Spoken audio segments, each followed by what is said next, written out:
जीवन को महान बनाने वाली प्रेरणादायक कहानियां, निस्वार्थ भाव से जगत कल्याण की सेवा में समर्पित महान व्यक्तियों के अनुभव। प्रजापिता पिताश्री ब्रह्मा एवं मातेश्वरी जगदम्बा सरस्वती के संग के रंग, ईश्वरीय यज्ञ इतिहास की झलकियां तथा परमात्म शक्ति अनुभूति से अपना जीवन श्रेष्ठ बनाने के लिए देखिए कार्यक्रम प्रेरणा।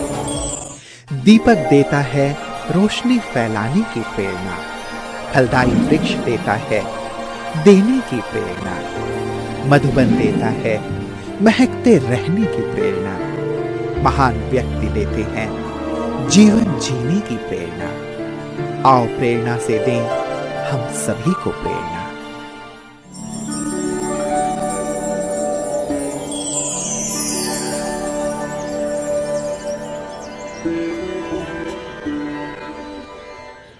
नमस्कार, आइए प्रेरणा कार्यक्रम में आपका हार्दिक स्वागत है।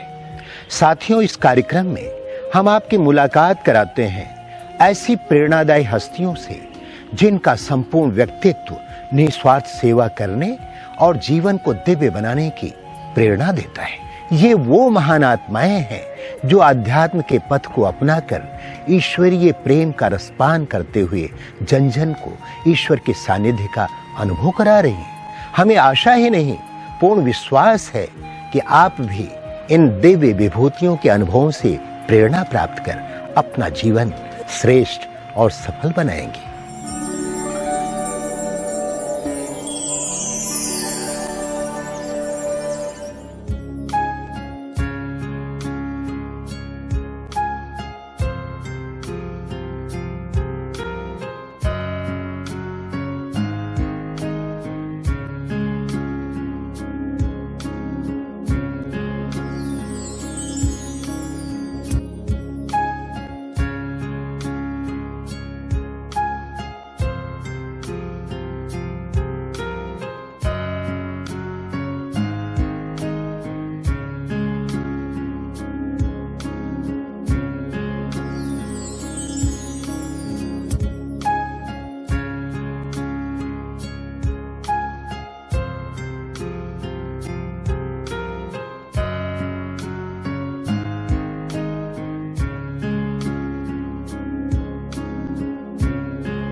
भारत देश की राजधानी दिल्ली 6 के सीताराम बाजार के ब्रह्मा कुमारीज ईश्वरीय विश्वविद्यालय की मुख्य संचालिका के रूप में आदरणीय सुनीता दीदी जी निमित्त है।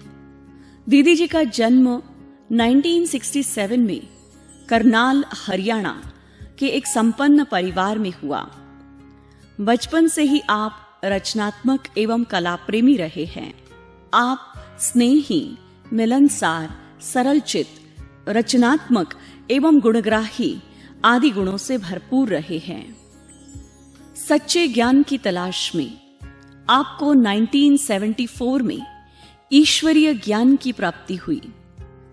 आश्रम की सेवाओं से प्रभावित होकर आपने 1987 से अपना जीवन ईश्वरीय सेवाओं में समर्पित कर दिया। करनाल, चांदनी चौक, दिल्ली में सेवाएं देते हुए आप 2006 से सीताराम बाजार में स्थायी रूप से अपनी सेवाएं दे रही हैं।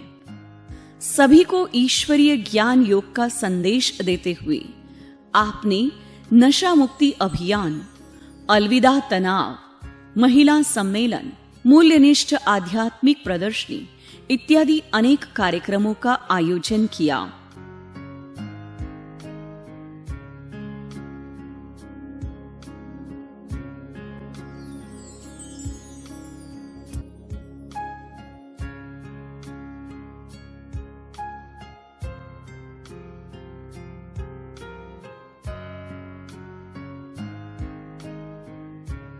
दीदी जी के अलौकिक शक्तिशाली ईश्वरीय पालना में 100 से अधिक ब्रह्मावत्स ज्ञान योग की पढ़ाई पढ़ रहे हैं।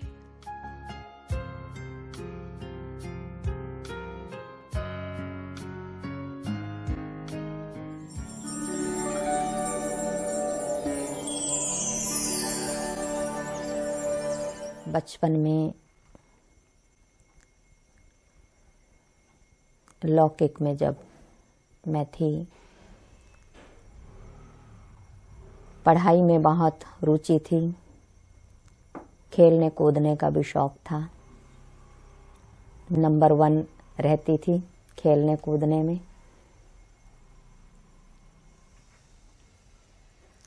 थोड़ी बड़ी हुई, भोजन बनाने की कला वो सीखी, और भी घर के जो कार्य थे बहुत रुचि से करती थी, चाहे कढ़ाई है, सिलाई है, बुनाई है। उस समय जब छोटे थे, पेपर में आता था कोई भी न्यू व्यंजन, तो पढ़ करके बनाने की कोशिश करती थी। हर चीज़ को पढ़ा और तुरंत उसको प्रैक्टिकल किया। तो कुछ नया करने का मन में रहता था, मुझे कुछ नया करना है, कुछ दुनिया से हट करके अपनी लाइफ को बनाना है। मुझे फिर ये रास्ता मिला। हमारे फादर एक पहले दिल्ली में ही दवाइयों की सप्लाई जो होती हैं उसके सुपरवाइज़र थे। बाद में फिर वो गांव गए। हमारा गांव करनाल के पास है, जो हरियाणा में पड़ता है। उन्होंने वहाँ जाकर के बिजनेस स्टार्ट किया। देसी खांड बनाने का बड़ा कारखाना लगाया, जो बहुत ही अच्छे ढंग से चला। धीरे धीरे उनका कनेक्शन यहाँ से दिल्ली से कम हुआ, लेकिन मुरली हमारे घर पर ही जाती थी। घर में ही हम मुरली देखते थे, पोस्ट देखते थे, तो ऐसा लगता था कि कोई विशेष खजाना आया है। तो जो मेरे बचपन के शौक थे, उसके साथ साथ धीरे धीरे पढ़ाई पढ़ते पढ़ते मेरी लगन इस ज्ञान की तरफ भी बढ़ती गई। जब भी पोस्ट आती थी दिल्ली रजौरी गार्डन सेंटर से, हमारे घर पर मुरली की पोस्ट आती, मैं ही खोलती और मैं ही उसको देखती थी। जैसे उसको देखती थी वैसे मेरी रुचि बढ़ती गई। फिर इस ज्ञान की गहराई में जाने की कोशिश की। घर में फादर ने बाबा का रूम बनाया हुआ था, बाबा का बड़ा फोटो लगाया हुआ था। जो भी रिश्तेदार घर में आते थे वो पूछते थे कि यहाँ ये नए चित्र कैसे हैं, क्योंकि किसी के भी घर में इस प्रकार के चित्र नहीं हुआ करते थे। किसी को ज्ञान के बारे में मालूम ही नहीं था, और हम नशे से कहते थे हमारे पापा जी जो ज्ञान समझते हैं वो सबसे विशेष ज्ञान है। ज्ञान के बारे में कुछ मालूम नहीं था, पर बहुत अच्छा लगता था। एक दिन मन में विचार आया कि जितने भी रिश्तेदार घर में आते हैं, किसी के भी यहाँ शादी हो, कुछ भी हो, तो जब हमारे घर पर आते थे तो वो चित्रों के बारे में पूछते थे। फादर तो घर पर होते नहीं थे, हमें चित्रों के बारे में पता नहीं था। तो एक दिन हमने अपने फादर से बोला कि पापा जी, आप हमें इन चित्रों के बारे में कुछ तो बताइए, ताकि हम औरों को भी ये बता सकें कि हमारे यहाँ पर ऐसे चित्र हैं। तो उन्होंने सारे चित्र उतार कर मुझे बैठाकर सब चित्रों पर एक दिन में ही मुझे कोर्स करा दिया। और मुझे ये ज्ञान इतना अच्छा लगा, इतना अच्छा लगा कि मेरा मन करे कि मैं इस ज्ञान को पी जाऊं, एकदम इसकी गहराइयों में चली जाऊं। तो उस दिन से मेरी रुचि और बढ़ गई और मैं योग पर भी विशेष ध्यान देने लगी।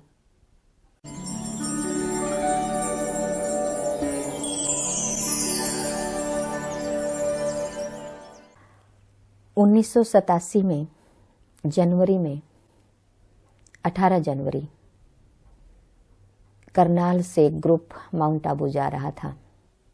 तो दादी जी ने मेरा भी नाम उस लिस्ट में डाल दिया कि सुनीता भी बाबा से मिल कर के आएगी। और मैं मधुबन गई।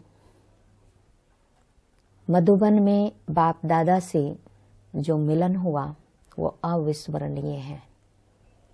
उस समय ओम शांति भवन में हम बाबा के एकदम सामने बैठे थे। पहले कन्याओं को भी टीचर्स के साथ बिठाया जाता था। तो मैं एकदम बाबा के सामने बैठी और जैसे ही बाबा की पधरामणि हुई और जब बाबा दृष्टि दे रहे थे, जब दृष्टि मेरे ऊपर पड़ी तो मुझे नहीं पता, मैं शरीर से एकदम अलग हो गई। अलौकिक अनुभव हुआ, न्यारेपन का अनुभव हुआ और बाबा के प्यार में ऐसे समा गई कि वो नशा मुझे कई दिन तक चढ़ा रहा, जैसे मैं इस धरती पर नहीं हूं। फिर तो वो नशा, वो उमंग, वो उत्साह बाबा की याद का, बाबा के प्यार का दिनों दिन और बढ़ता चला गया। जब माउंट आबू से वापस आए, आकर के भी मैं सेंटर पर रही, बीच में घर गई, ऐसे आना जाना लगा रहा। लेकिन 1987 में ही जून में कन्याओं की ट्रेनिंग हुई। तो दादी जी ने मुझे मैसेज भेजा कि ट्रेनिंग में जाना है। मैं एकदम एवर रेडी थी। मैंने फादर को कहा और फादर ने तुरंत मुझे छुट्टी दी कि आप जाओ। मधुबन में 15 दिन की ट्रेनिंग थी। बड़ी दादी जी से बहुत पालना मिली। बड़ी दादी, मनोहर दादी, चंद्रमणि दादी, सभी दादियां बहुत प्यार से दादियों ने हमारी पालना की। और वहां से ही हमारा 1 महीने का प्रोग्राम गुजरात में, अहमदाबाद में साधना भवन में बनाया गया कि जिन कन्याओं को और ट्रेनिंग करनी है तो वो 1 मास के लिए अहमदाबाद में जा सकती हैं। तो हमने फादर से पूछा और अपना नाम दे दिया कि मैं साधना भवन में जाऊंगी। वहाँ हमारी प्रैक्टिकल ट्रेनिंग हुई। चंद्रिका दीदी, विजय दीदी, इन्होंने हमारी बहुत पालना की। और फिर वापस जब मैं ट्रेनिंग से करनाल सेंटर पर आई तो दादी जी ने मेरा प्रोग्राम वहाँ से रादौर में जो सेवा केंद्र खुला था वहाँ का बनाया। मैंने दादी को कहा, दादी मैं अभी बहुत छोटी हूँ, मुझे आपके साथ रहना है, आपसे ही सीखना है। दादी ने कहा, नहीं, आप ट्रेनिंग करके आए हो, बहुत कुछ सीख लिए हो, अब आपके साथ एक माता रहेगी और आपको रादौर सेंटर पर रहना है। तो कुछ समय मैं वहाँ पर रही, सेवाओं में बहुत अच्छा लगता रहा। पानीपत में सेंटर बना जिसमें मैं, माताजी हमारी और हम सब करनाल से भाई बहनें पानीपत सेंटर पर आए। नाइट स्टे वहाँ किया। उस सेंटर की ओपनिंग थी जिसमें बड़ी दादी जी को आना था। बड़ी दादी जी आए। उसके बाद दिल्ली से हमारी विमला दीदी भी पहुंचे हुए थे। जैसी मैं वहाँ गई तो हमारी मम्मी हमारे साथ थी।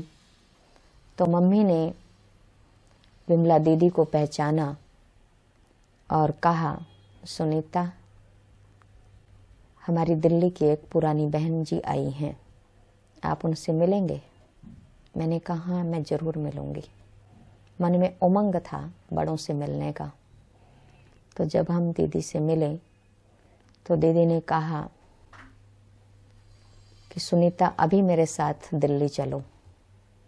मैंने उनको कहा कि मैं अभी तो नहीं चल सकती हूँ, बाद में आऊँगी, क्योंकि मुझे फादर से भी पूछना है।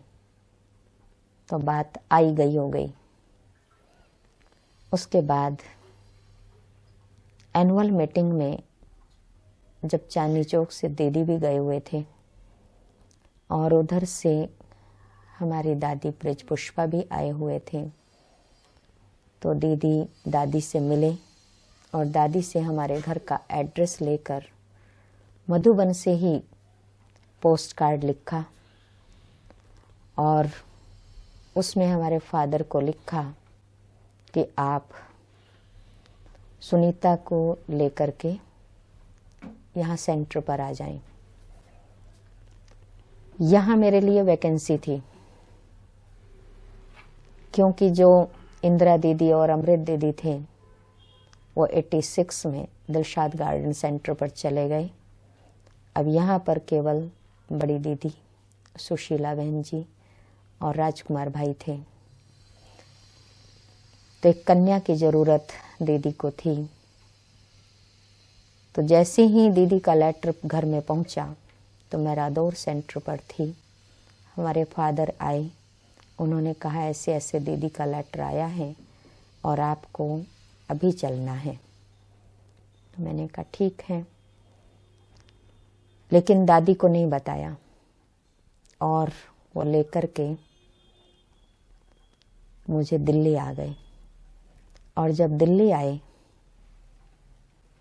जब दादी जी को पता चला कि मैं से दिल्ली पहुंच गई हूँ, तो दादी जी का बहुत प्यारा पत्र आया, वाह ड्रामा वाह, वाह सुनीता वाह। तो दादी जी ने कहा कि ड्रामा कैसे चेंज होता है ये किसी को भी पता नहीं है। ड्रामा उठा करके रादौर से मुझे दिल्ली ले आया। आई 15 दिन के लिए थी। दीदी ने कहा था 15 दिन रह करके देख लो, फिर जैसा लगता है। लेकिन मैं देखती हूँ 1988 से 14 अगस्त 1988 में मैं दिल्ली आई और आज तक भी 15 दिन पूरे नहीं हुए।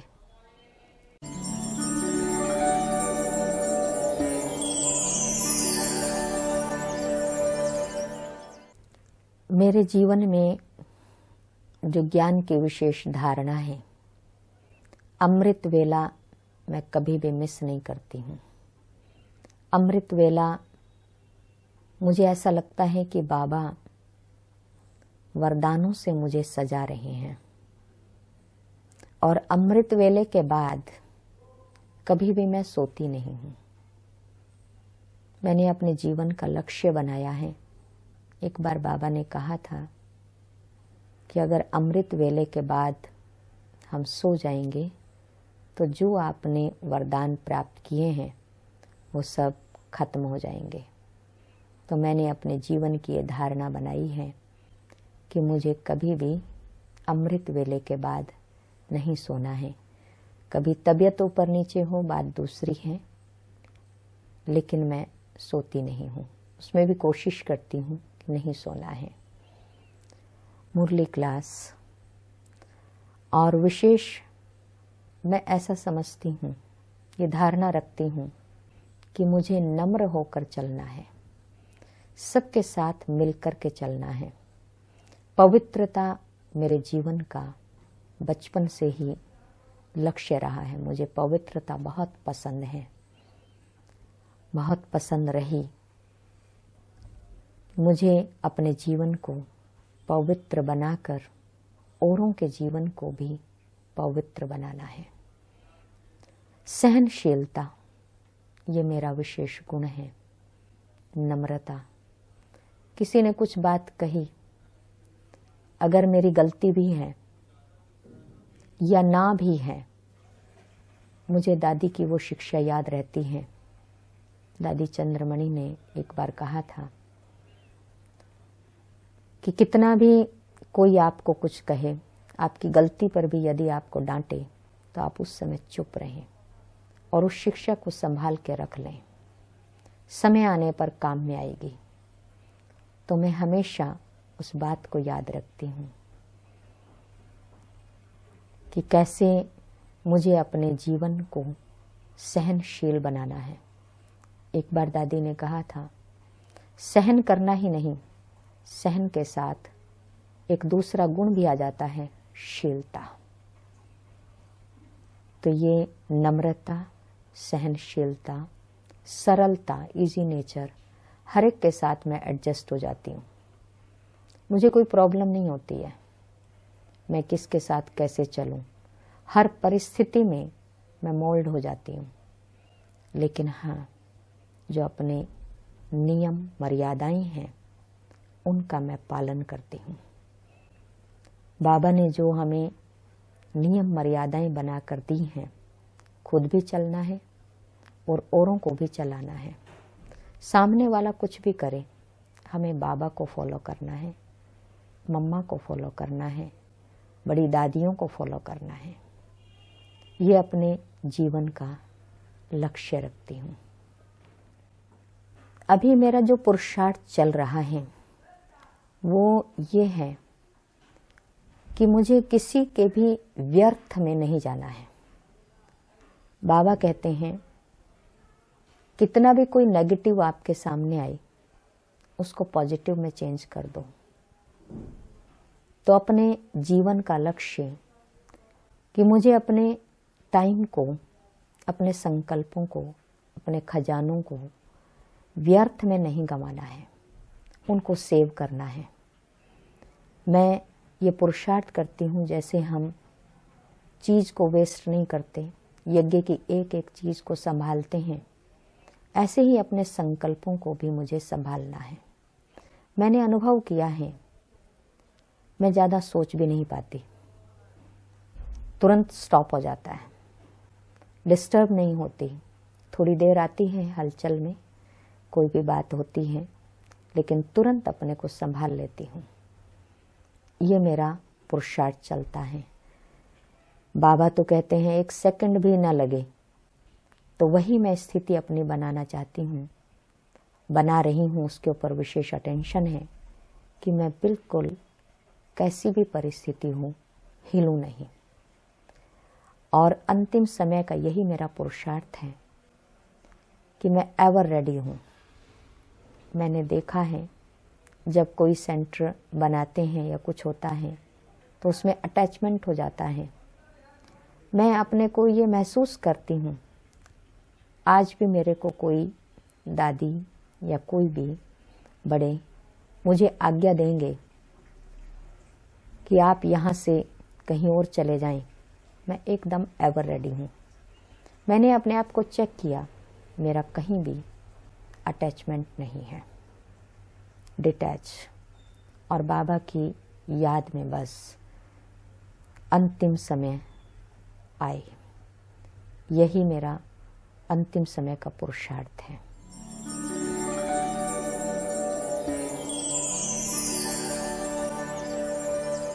जो दिल्ली 6 के इतने व्यस्त कार्यक्रम में लोग रहते हैं, उनको इतनी अच्छी परमार्थ की शिक्षा देती हैं, जिसकी वजह से लोगों में सौहार्द, भाईचारा और अच्छा वातावरण इस एरिया के लोगों में बना रहता है।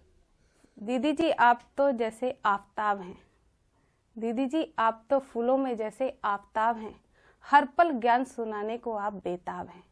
सबको खुशी और शक्ति देना, यही तो आपका काम है। और दीदी से बात करके मुझे इतना हल्का फील होता है, ऐसे लगता है मैंने ईश्वर से बात कर ली और सारी बातों का आंसर मिल जाता है मुझे। और हर परिस्थिति से निकलने का मुझे ऐसे लगता है कि जैसे कि मैंने कुछ महसूस किया कि मेरे साथ ईश्वर है, हमेशा बाबा मेरे साथ है। वे मेरे लिए प्रेरणा का स्रोत रही हैं, क्योंकि वे मेरी हर समस्या का समाधान करती हैं। ममता की है मूरत, सुनीता है उनका नाम, सबको प्यार बांटना है हमारी प्यारी दीदी का काम। जैसे कि एक माला के अंदर जो धागा काम करता है ना, मोतियों को एक बनाने का, वही काम जो है वो हमारी दीदी करती हैं। सबको कैसे एकजुट होकर के चलाना है, कैसे कार्य कराना है।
वरदान